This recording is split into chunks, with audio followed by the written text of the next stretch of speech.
Jan Ellingsgaard, ett lucka vi släppa sig nu. Jo, tack. Och till bästa valde till bästa spelaren så UF i finalen. Ja, det blev. Ja, ett lucka då just det. Jo, tack.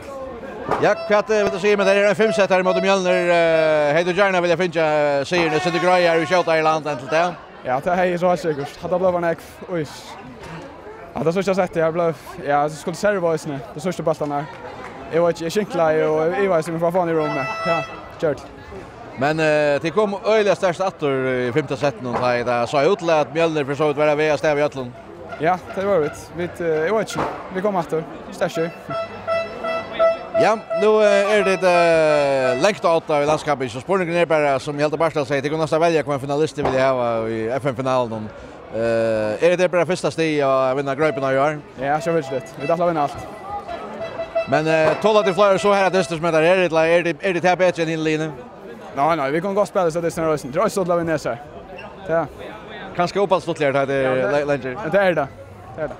Har det kanske varit för fire så en distar vet du att det kan annars. Jag vet inte. Alltså sista veckan spelade vi med Mjölner och då blev det en lyckad så vi var klara på det alla så en tvärtutjar FN-finaler som är 5-set, det hade inte möter. Nej, vi tackar det. Hur spelar färja där ikväll?